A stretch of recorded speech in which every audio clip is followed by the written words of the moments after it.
You know if I'm not seeing it.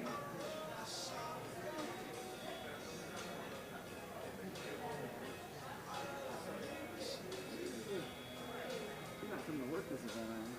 That'd be cool, you know?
Good morning.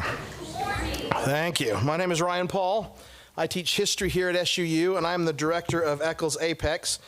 On behalf of myself and the Eccles Apex team, Kason Graff, Lauren Bird, and Kate Scherer, I'd like to welcome you to Theater as Thought Experiment, Timeless Discoveries in New Plays.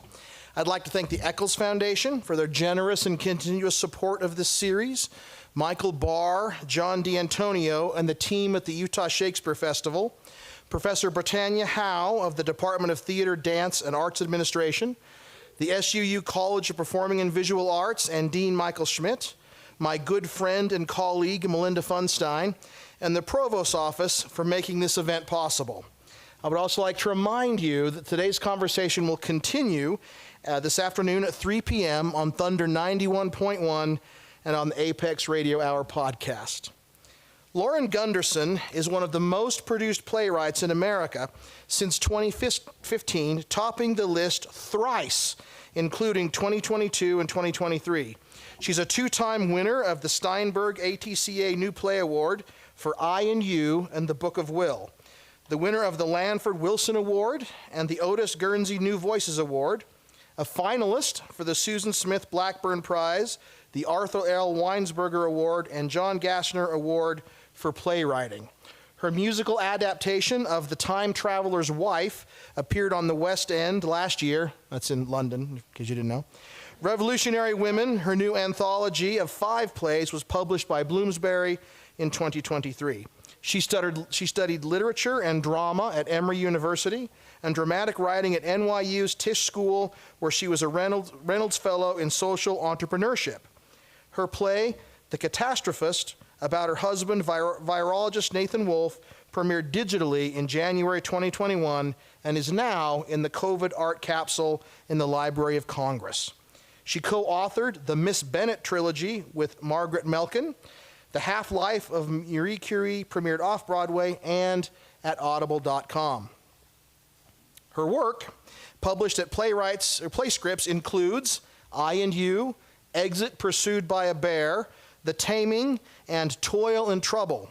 At Dramatis Play Service, The Revolutionists, The Book of Will, Silent Sky, which is currently being produced by the Shakespeare Festival here and has 6 more productions available, so get your tickets soon. Beautiful show. Bauer, Natural Shocks, The Wickhams, and Miss Bennett, and at Samuel French, Emily, sorry, what is it? Emily, sorry. She has authored a picture book, which is a favorite, by the way, in my home, a beloved book, Dr. Wonderful, Blast Off to the Moon. And she is a book writer for musicals with Dave Stewart and Joss Stone, The Time Traveler's Wife, Ari Afsar, Jeanette and I and You, Jariah Kwame, Sinister, Kira Stone, Built for This, and Kate Kerrigan and Bree Loudermilk, Justice and Earthrise. She is a board member of the Playwrights Foundation and a member of the Aspen Institute Science and Society cohort. After Ms. Gunderson's presentation, there'll be a beautiful conversation with Melinda and Lauren here on the stage. So for my students, do not leave until that is over. And at the conclusion of their discussion, we do have a number of Ms. Gunderson's works for sale in the lobby, and she will be happy to sign them there. It is now my pleasure to welcome Lauren Gunderson to Southern Utah University and the Eccles Apex stage. Hi, everybody. My gosh, what a great pleasure to be here. I'm so excited. I've been a fan from afar of Utah Shakes, so to come just to be an audience member is a gift, much less to spend this time with all of you. So I'm going to talk about my very favorite thing on earth, besides my family and my children, theater. And particularly its conversation and tension, creatively speaking, with the ideas and the history and the process of science, which is why our title today is Theater as Thought Experiment, Timeless Discovery in New Plays. So here's what we're going to do. We're going to talk a little bit about why, what and how I think about playwriting, starting with the name of what I am. So, it is only, of course, a delightful coincidence that the homonym for playwright is the thing we do with a pen or a computer. What it actually comes from, the right part of playwright, is an older word that means a builder or a maker of something. So although, yes, we are full of creativity, we are full of vision, we are full of poetry and sometimes song, what we really are builders. We are makers of story. We are story engineers.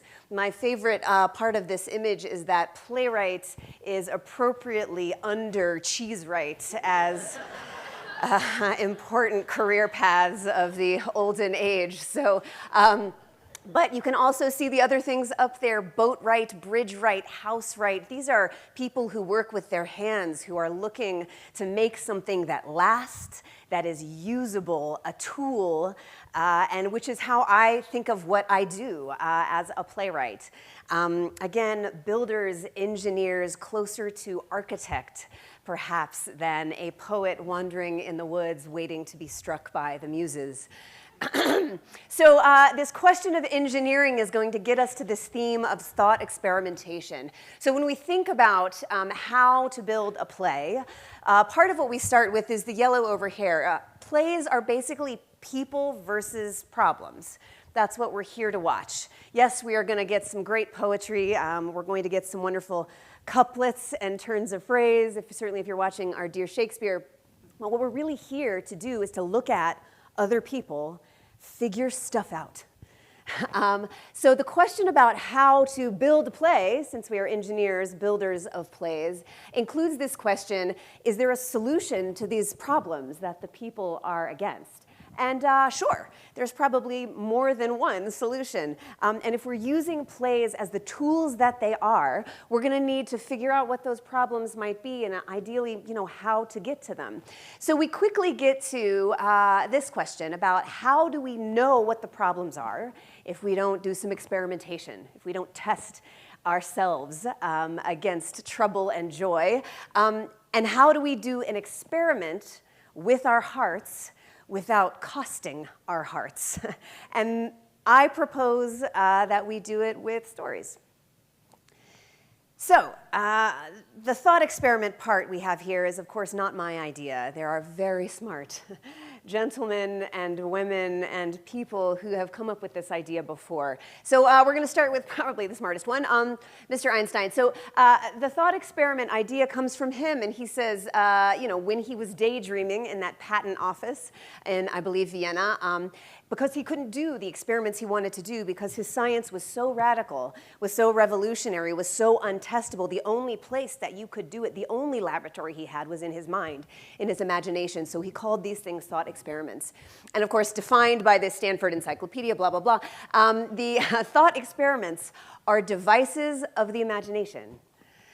used for hypothesis, exploration, analysis, or just entertainment, just that. So the idea, here we go, we have it in front of us. This scientific tool that the greatest of theoretical physicists of all time used is what I propose theater is.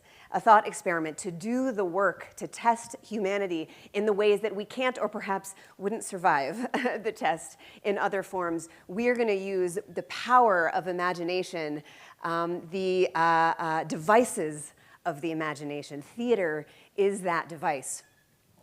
And across, through this exploration and through this presentation, we're going to see some pictures from plays of mine. This is from a play called Earthrise at the Kennedy Center. Of course, there's a German word for thought experiment. I think we should all know it. I don't even, it's that one. That's the whole slide. That's it. Now we know. Okay.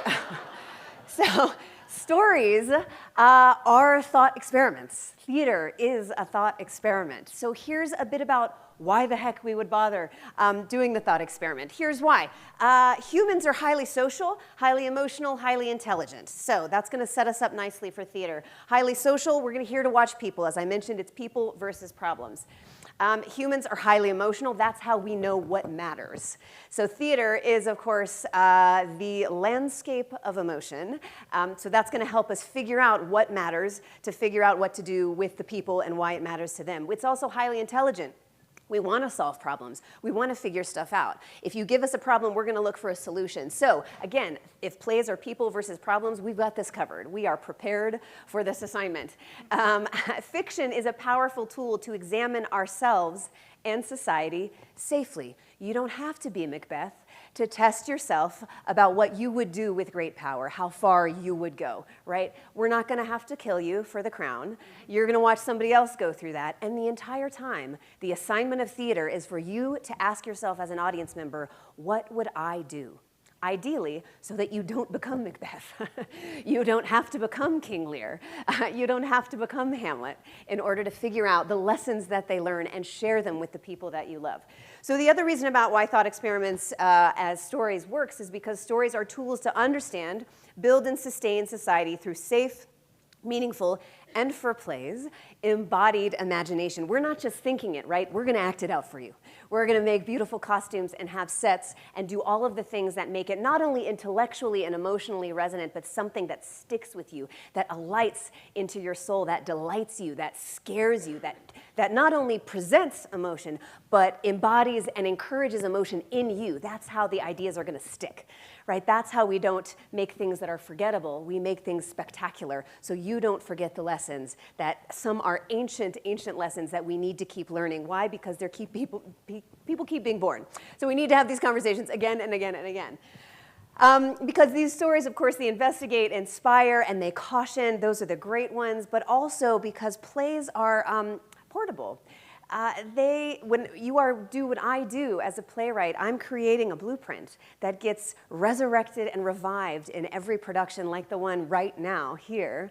The Silent Sky is one of many productions that have existed all over the world. That is portable. That means the lessons of that play, the lessons of Hamlet, of Antigone, of A Raisin in the Sun, can be revived and re-experienced in any community, anytime. What a better tool for engagement in a long arc of important lessons that humanity needs than theater. So humans need these stories to know how to live. Humans have created this tool of live performance because we need to know how to engage with these questions again and again, and we need to do it effectively, we need to do it portably, adaptably, revivably. We need to know how to live, and we come to one of the tools we use is theater, to come again and again to this space, to ask, what would I do, what should I do, what can I do, what will I be, what's worth fighting for, what is love, how do we hold people in power accountable, and again we see playwrights of all stripes addressing these again and again on the stages across the world. So we create fiction because the thought experiment allows us to do all of these amazing, impossible things, and they're happening right in front of you.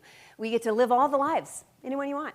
You get to come to the theater, you find that empathetic connection, and you give yourself over to a life that's not yours for a little while. You get to live it and learn from it. We get to test all the choices. We get to feel all the emotions, conquer all the devils, taste all the victories, love all the loves. And again, we ask ourselves, what would I do in all of these scenarios?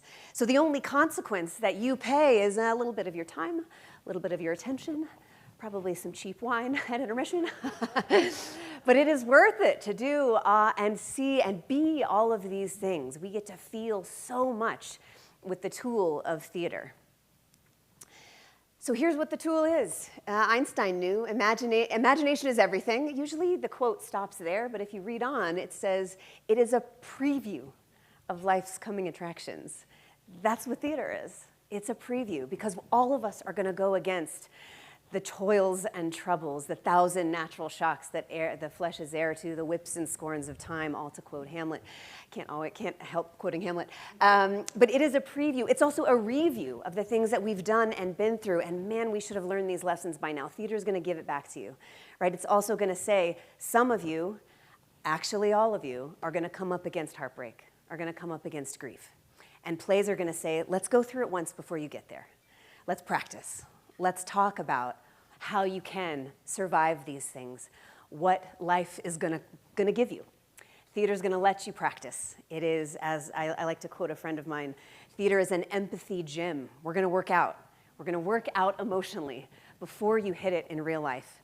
And you're going to have those lessons at the ready because theater gave them to you. So we're going to talk a little in the weeds, playwriting weeds for a moment. I promise it will be quick. Dramatic structure is my favorite technique for writing plays. It is a way of understanding theater, going back to that first idea that we are builders, makers, engineers. Here's how you engineer a play. This is the brief version. I can go on 4 hours about this. But the brief version is beginning of a play. We're going to need to know who the main character is, get that exposition, figure out the who, where, when of everything, and most importantly, what they are up against, why it's so hard to get, and what is impassioned in them to want to do this very, very hard thing. In the middle, that character, in between the beginning and the middle, they're going to try a lot of things, going to fail a lot of things, going to learn a lot of things, and keep moving on until we get to a midpoint, which is where we have a revelation, a discovery, something that's going to make whatever they want that much harder to get. It's going to make the first half of the story very different than the second half of the story. You know, things start getting real in Act 2. Between the midpoint and the ending, they're going to have to contend with the original thing that they wanted and how they were doing it, and this new midpoint discovery. Things are going to get hairy. We're going to hit bottom. Right before the ending, it all leads up to what I like to think of as a character-defining choice and action in a critical climactic moment that we will learn the proof of who this character is. It might be very different than who they think they are, certainly different than who they say they are. They may not even believe what they are capable of, both good or bad. But this moment, this critical moment at the ending, the climax of our story, the reason why we told the story at all is going to be because we're going to learn the proof of who they are. Now here's dramatic structure in a different form, just because some people like it visual, those people are me. This is exactly what I just said. Beginning, we're going to get exposition, discovery of the problem, discovery of the character, what is the metal and fiber in them that's going to make them and set them against this journey. The little choice and changes, those are scenes. Every scene is going to have a choice and a change that propels and insists and demands upon the next scene, where that character is going to try, fail. We're going to have action. We're going to have reaction. We're going to have new action that propels us into the next scene, and again, until we hit that midpoint, revelation, disruption, a new problem. My goodness, now things are twice as bad. In the interior moment between midpoint and end, some circumstances that were chosen are now inevitable. We're going to hone in on that proof of self, the thing that we're starting to corner our character and make them and demand that they prove who they are through that climactic character-defining choice and action. Denouement, you're welcome to go home. Now, here's where we are going to the, hey friend, scientific method. We're gonna, since we're talking thought experiments, since we just saw pictures of Einstein, we're gonna go back into science for a moment. Scientific method, as I am not a scientist, all the scientists among you are like, oh my God. But here we go. Here's how we understand what the simple version of what doing real, good, repeatable science is about. So I'm not going to spend too much time on this, but we've got our observation. We have a question. We're going to test that question as we hone it through hypothesis. The experiment is going to be how we test it, prove it. The analysis is going to tell us what the heck we learned. And then ideally, you have some sort of proof and conclusion at the end. Now, here's where we can go. Dramatic structure as a scientific method. This is one of these revelations that crossed the streams of the important parts of my life, the science and the theater. So that same map that I've showed you about dramatic structure can also be understood in terms of scientific method because the thought experiment works in both fields. So what we're doing in the theater, as you can see, our exposition and discovery of a problem is actually where we have an observation. That starts an experiment, right? Our main character has an observation, something that they want in the scientific world that is something you want to understand. We're going to have that observation in question. Our reaction and action, our new action, is that trying and failing and adjusting the experiment. Our revelation, disruption, and a new problem is like now we have our hypothesis. We know what we're after. We see some glimmer of something that we can prove. We're going to try to do it through experiment. Basically, the entire play from beginning to the end is the experiment that this character is going on. Our inevitable circumstances and proof of self is where we're honing that hypothesis through analysis. It's where our character is going, I am learning lessons, and I am trying to adjust to still get what I want and learn what I need to get to that character-defining moment, which is what I just said. It's where the character proves who they are. So here we have, again, an overlap of the scientific method and dramatic structure. That it would be the moment in the experiment where we have our eureka. We have a sense of what we've come to know, whether it is a proof against or for what the hypothesis was. And our denouement is our conclusion. Denouement is the French for unraveling. In a play, it's when things start to settle into a new normal, not the same normal we met at the beginning of the play, but the new normal that this play has caused, and that, of course, would be our conclusion. So science and theater want to have this conversation. They are talking about a very similar thing, a growth of learning, a gift to society, to audiences, because we're going to show you what we've proven, and we're going to give it to you to use in your life as you will. Now to jump to the endings of plays. This is for those of you who are theater makers, craftspeople, playwrights. When I think about the endings of plays, that is my very favorite thing to build, to structure, to story engineer, because I reverse engineer it. I think about the play's end, and when I have some version that feels honest, and sometimes it is a flash of an image, sometimes it's a line, sometimes it's a feeling, sometimes it's just the answer to the question, do they get what they want? And once I have that ending, I can reverse engineer the entire play so that every scene, every line is leaning, building, and earning that end. But unlike science, I get to design the experiment towards the proof that I want. Science, that's sort of frowned upon. So we're gonna disagree on that point. Yes, yes, yes. You're discovering nature's secrets. I am planting them. Fine, fine, fine.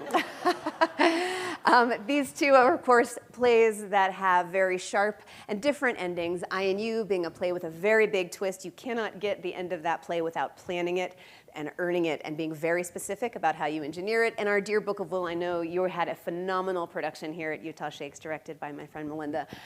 This is the very first production of that play at the Denver Center and its iteration. So we come back to this idea. Here we are again. Plays are people versus problems. So the question, again, how to build a play, how we story engineer it, what are the solutions to the problems? The sneaky truth is that plays offer a method of interrogation, just like the scientific method does.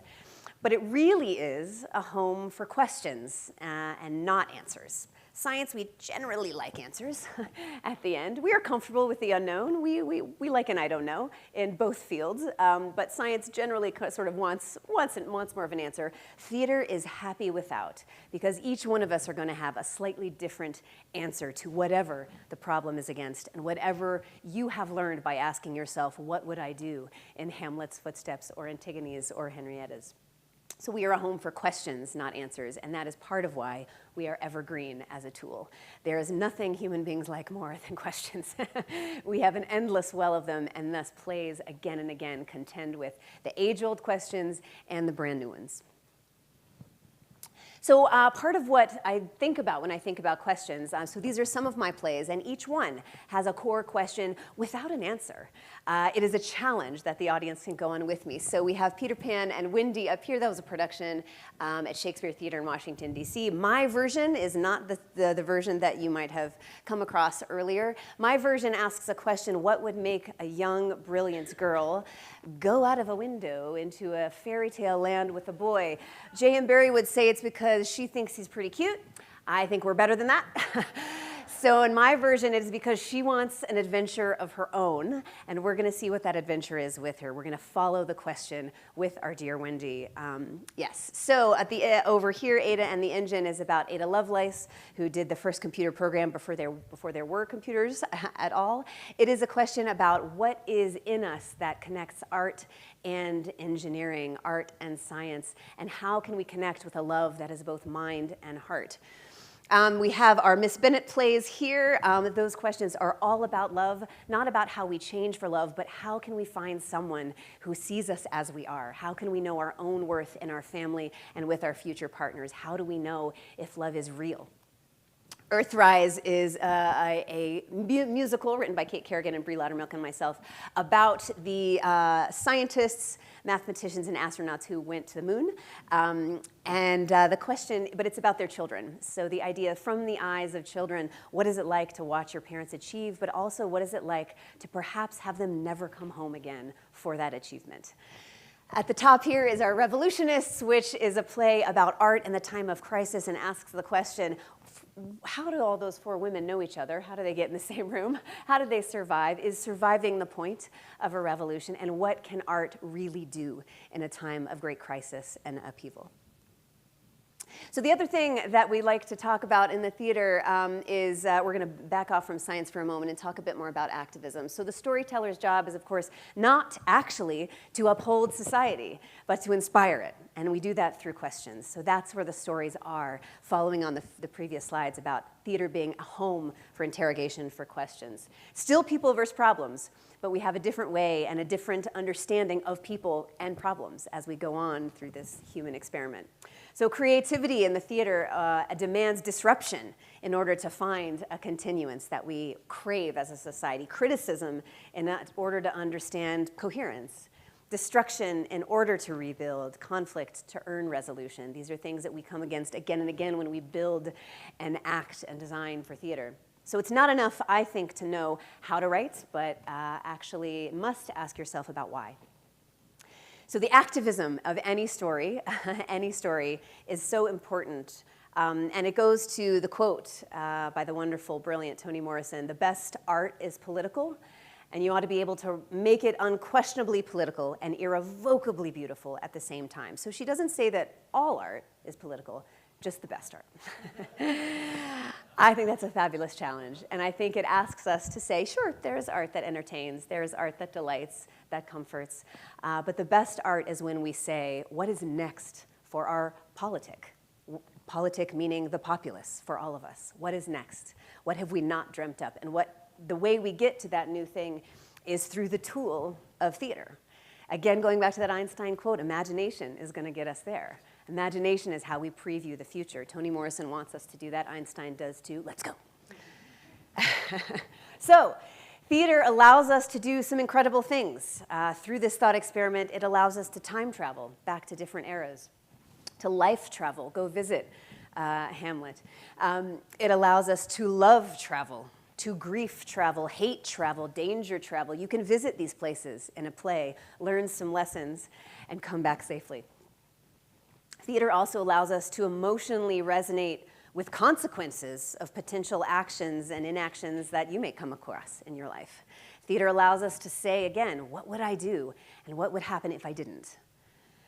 Theater is also a place to preview and review of life's critical explorations of the heart, the person, and the state. So we get to do the work of love, and we also get to say what happens if the world is different, and how do we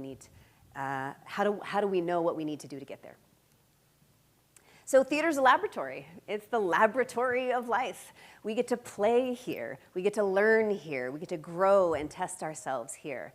So the question is, if we have this wonderful place to explore so much and so many, part of the gift of theater is not just telling yourself and reflecting back on yourself. I disagree with Hamlet on this. It is actually not to hold a mirror up to nature. It's to make that mirror and turn it into a lens.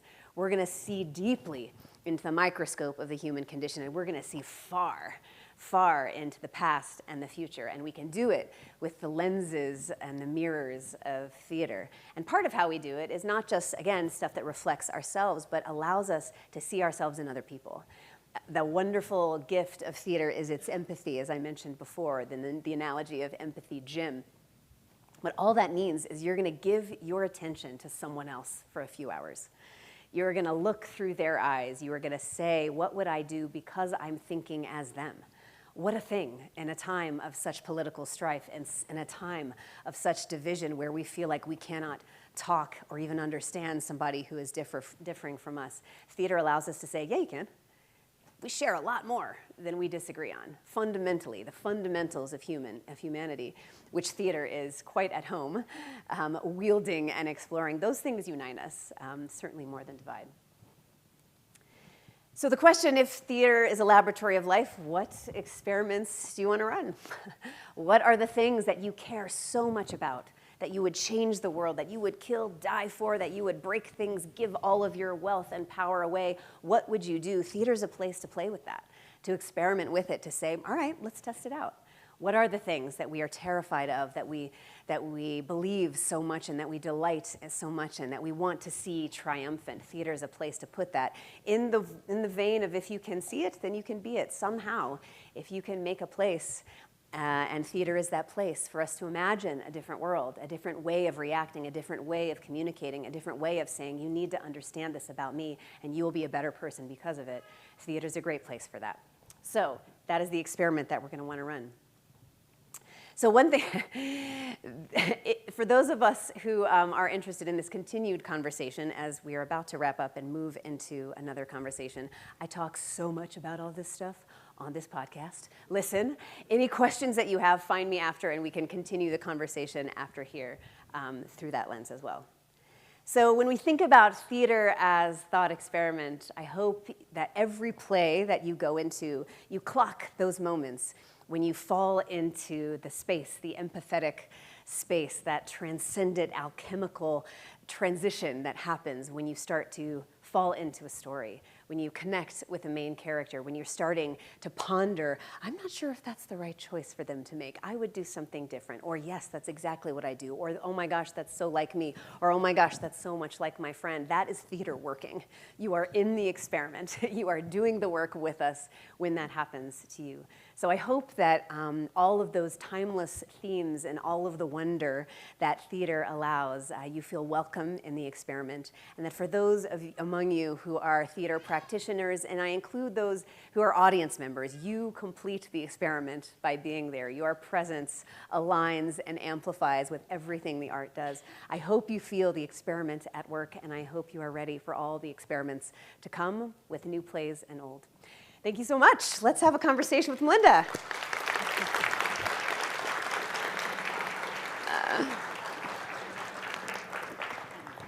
Thanks, that was fun.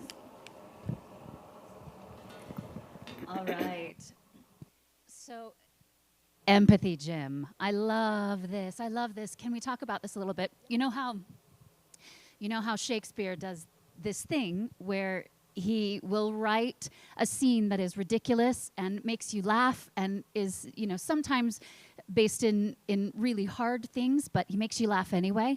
So he cracks open your heart and then he pulls the rug out from under you, and then you are available for your heart to be broken and to go through the opposite of that laughter and experience that grief. Can you, this is one of the things that in my experience I love about the structure of your plays, because you do this over and over and over again. So can you tell us about how you build in and facilitate that empathy, Jim, in your writing and in your plays? Yeah, sure. So much of it is about contrast. So as you're saying, Shakespeare is probably the best at this, where we're going to have a fool and we're going to have the truth. And we're going to have the heart expand and then constrict.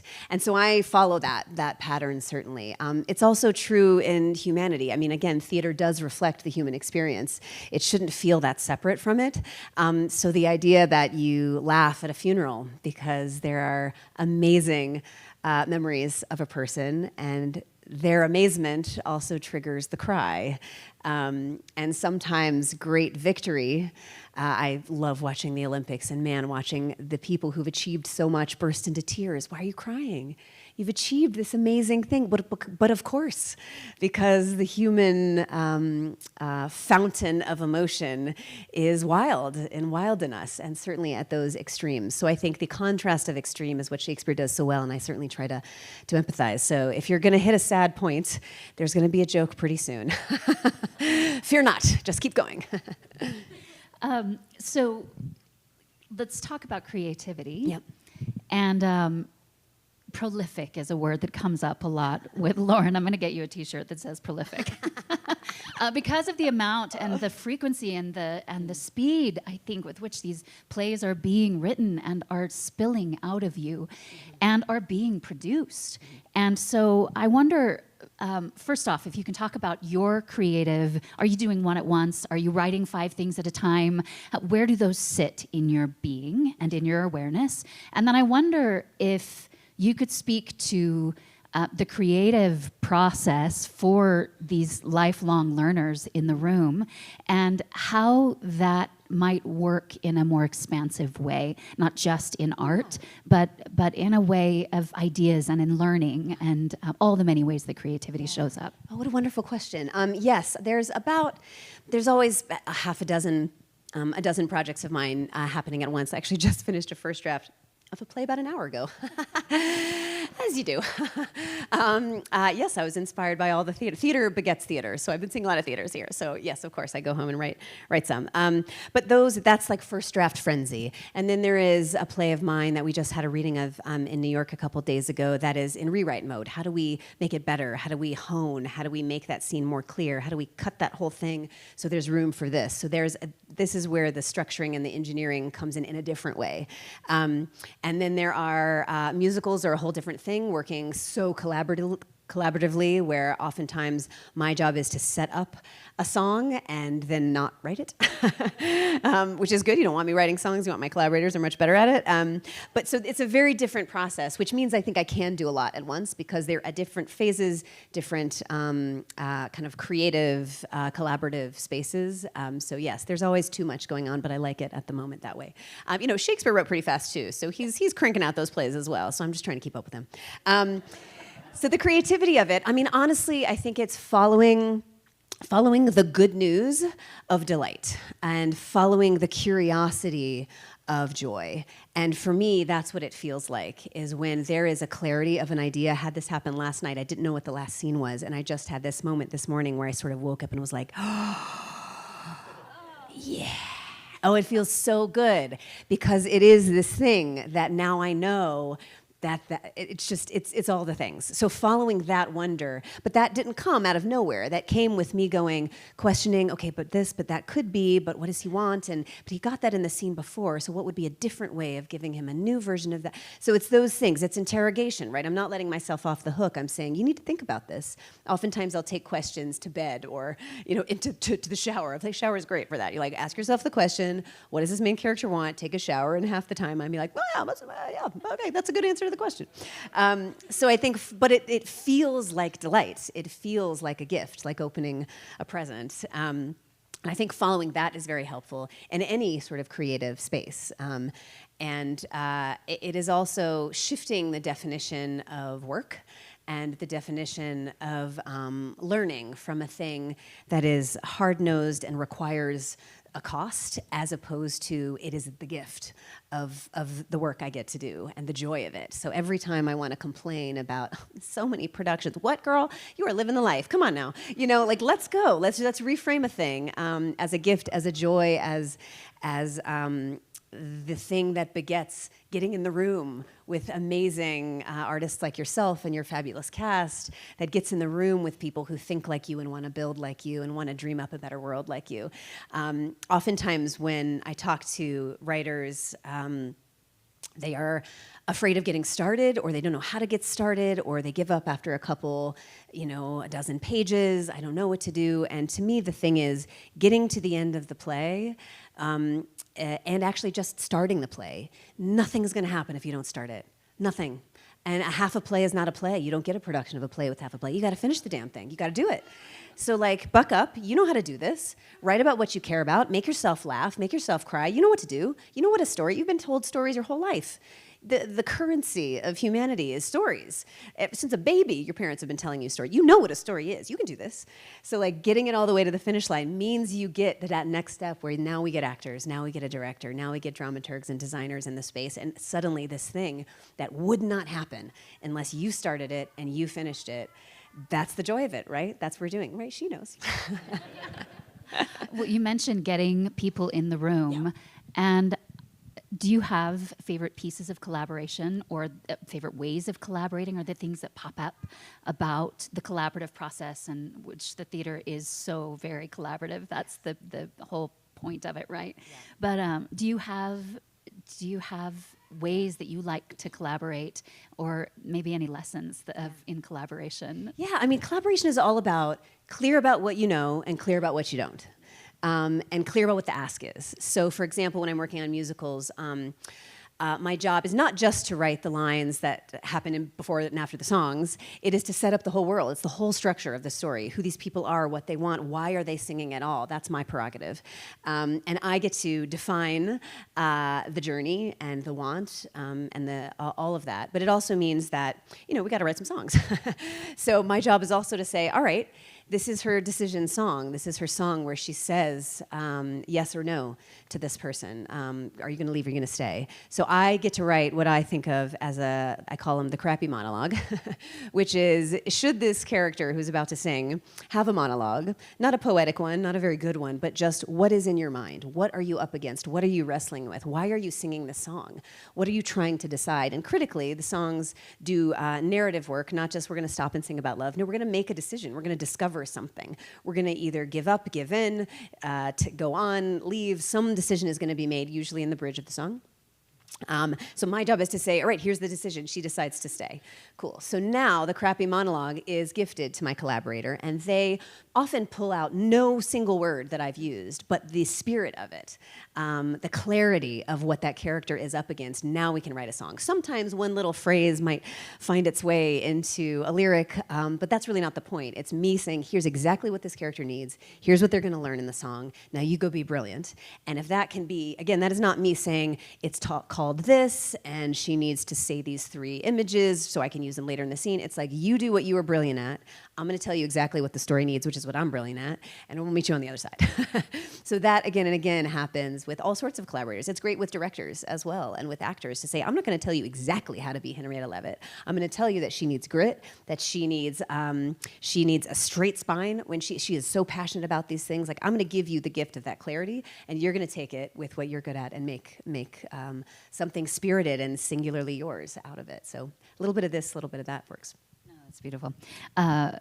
So this intersection of art and science, which is a common theme in your plays, and of history as well, and particularly parts of history, women many times, that have been buried in the history books or sometimes omitted completely. So can you talk about what draws you to these stories, these people, these characters, and also how you dance with what is true and historical, and how you weave in what is possible and imagination around that. Sure. So, I mean, what I think is true about science is that it is actually quite theatrical. At points, actual scientists in the room are going to be like, it's pretty boring most of the time. But of course it's not, because you're passionate about it. Anything that you want to give your life to is you're not going to do it if it's boring. So science is too hard. Art's too hard. You got to do it because you love it, or else there are other things that will probably pay you more to be bored. So the idea that what is theatrical about science is also because it is something that is embodied in humanity. Yes, there is exterior experimentation and proof and all of that, but the idea comes from here.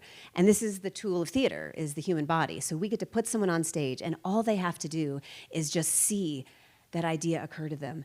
To see, oh my, I know it, I get it, I know it, wait, right? And we see that at the act break of Silent Sky. We see in Henrietta's body holding this paradigm-shifting idea. That is drama. You can do that on a stage. You can put an idea and have it explode. A eureka moment on stage is gorgeous theater because it is not something that comes from anyone else. It is an internal change, and everything's different. That is the midpoint that I was talking about. Everything changes in that midpoint when she has that idea. The second half is very different from the first because she's no longer questing, she now knows. And it's a whole different journey of what to do with the knowledge and how to engage with the future of it, right? So science is inherently theatrical, at least if you do what playwrights do, which is we cut out all the boring stuff and just put the exciting stuff on stage. But the other part about untold stories is specifically when there are women, people of color, different abilities, people who are largely excluded and have been historically excluded from places of knowledge and power, that makes for better drama. If you have, frankly, a white guy show up at Harvard in 1910 and say, I'd like to do some science, they're like, great, welcome, we have a seat for you. If you're a woman and show up there, say you're not allowed. Now we have conflict. Now there's a play to be written about this story. So frankly, they make, selfish feminist of me. I want more stories of women in all the ways, in all of the varieties and flavors. But just strategically, as a good playwright, it's a better story. She's got way more to prove, way more to fight against, way more to triumph over, which makes for better storytelling. So speaking of paradigm shift, I've heard you mention many times in your time here, not only the writing, not only the collaboration and the theaters you're working with, but then this awareness of popping up and wanting, being interested in changing the way we collaborate between theaters, between organizations, and the way we create art in a more sustainable way, in a more holistic and nurturing way to humanity, to human beingness. So can you tell us a little bit about how you are thinking about the state of theater? That's a huge, broad question, but also the reflection of the progress that theater is making on what is happening societally. Yeah. Yes, there's the technical models and kind of institutional models that I think need to shift a bit. And so one example, there's an adaptation that I have that will premiere in Chicago this fall of Little Women.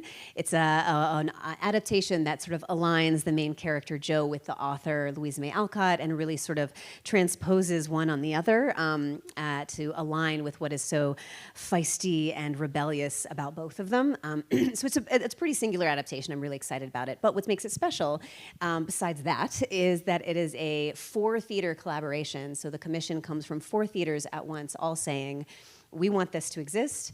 It would cost too much for all of us to do it individually, but this is why we're partners. They're very similar theater companies, so they get to share in the development. We're doing a reading here, a reading at that theater. Different communities make the play certainly better for me. I get to see it with different actors, different communities represented, different points of view.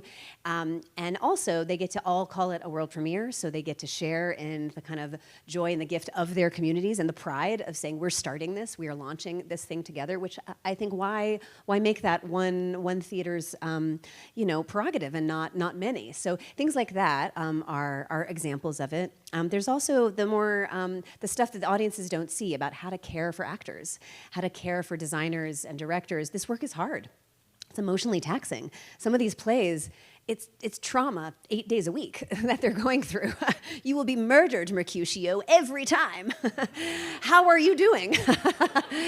So making sure that we actually allow for space to have the humans be the humans. Actors have been often taught for so long to kind of leave the world at the rehearsal door and deal with all this stuff. And sometimes you can't. Sometimes the world is too much. And we need to have a space to say, are you okay? Can we do this scene today? Maybe let's all chat a little bit before we do this. And that's just humans being humans, right? It's not gonna work, theater, at its best self if we don't take care of each other. So this is also true for writing, for me. There's stuff that I write about that is really hard, and kind of giving myself some grace and to have time to talk about it with collaborators in a space like, I might need to like cry a little today. All right, well, we can do that. Like, don't freak out. I'm fine. But like, using theater for the artists who make it, you know what I mean? It is a space to process these things. So if we're not doing that for ourselves, but only for the audience, we're sort of not using theater at its full potential. So I think that's definitely true. I think also educating and including audiences and communities in all that theater is and has to offer. And in terms of conversations that might be harder to examine if it's just pure politics, but theater is a space of humanity in a different way, that you can welcome and have a conversation in a different way. So really naming that and saying, yes, we're gonna talk about things that if it were on a ballot or if it were on a, I don't know, a political nightly TV show might turn you off and not make you not want to engage, but if it's in a play, there's more holistic, human, artistic way to have that conversation. And I think that's going to be better for all of us too, in the empathy gem of it. What is lighting you up most about your work or in your world right now, connected to your creativity and work? Gosh. I mean, well, since I literally finished a play an hour ago, it's that one. That's the one. I'm really excited about that. That's exciting. And literally wrote end of play. Oh, we love it. We love it. Oh, nothing better. But the truth is, so many plays. I mean, what I what I love is when I get into, excuse me, a rehearsal room.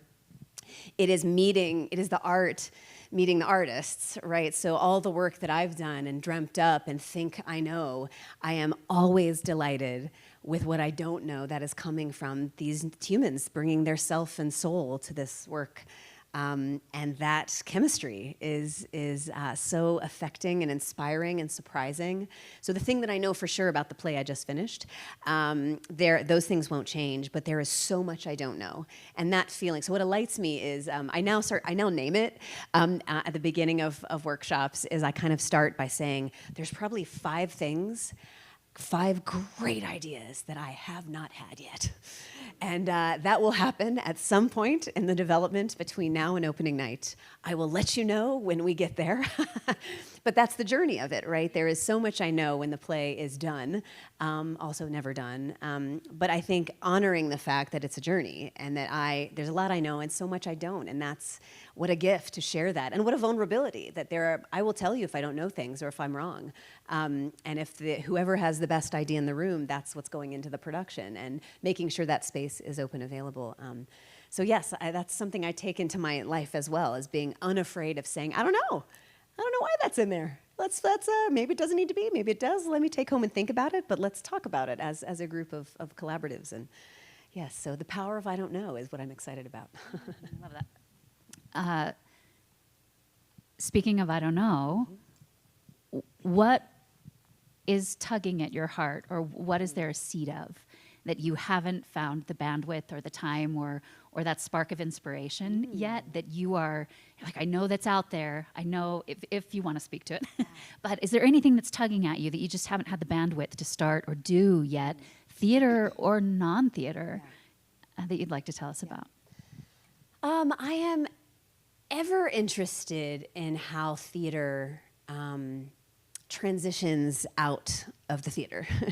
I mean, I know you do so much of this work in terms of connecting with people in need and finding a way to name and offer something to assuage and move past that need. And so I think about that a lot. I think about benediction. So my dad's a preacher. And I grew up going to church, and that was always my favorite part of the benediction at the end, at least in our services. Our wonderful pastor would walk down the aisle and kind of say, basically, take what you have learned and felt here and open the doors of the church and go out into the world and do good works. And I think theater needs that as well. And at its best, that's what it is. When those lights come up, when the bows are done, and you kind of sit for a moment and think about what you've seen and what the experiment that you were a part of, transitioning that into the real world and into how it changes how you might see your neighbor or your family or yourself.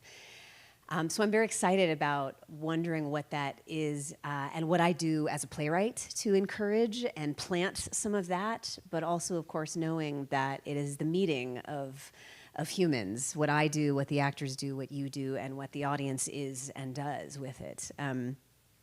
So I think that is something that I don't think there's a play to be written about that, or a nonprofit to start about it. But it is something that I'm so curious, because that's the work, right? That is when we do what we say we do, which is we change hearts and minds, and we inspire, and we, really affect people. Like sometimes maybe we just entertain, and that's fine. And you had a great night, you laughed, wonderful. That's good for the soul, sure. But how are lives different before and after a play, and how do we align? How do we know that? And sometimes we get told, and sometimes wonderful audiences come back and said, I walked out and I was so overwhelmed, I had to call my daughter and tell her I love her, or I had to bring my sister to the next show because I wanted her to experience it. Sometimes I changed my mind and looked at somebody that I didn't agree with and asked them a different question, or better, brought them to the play, and then how to have a conversation.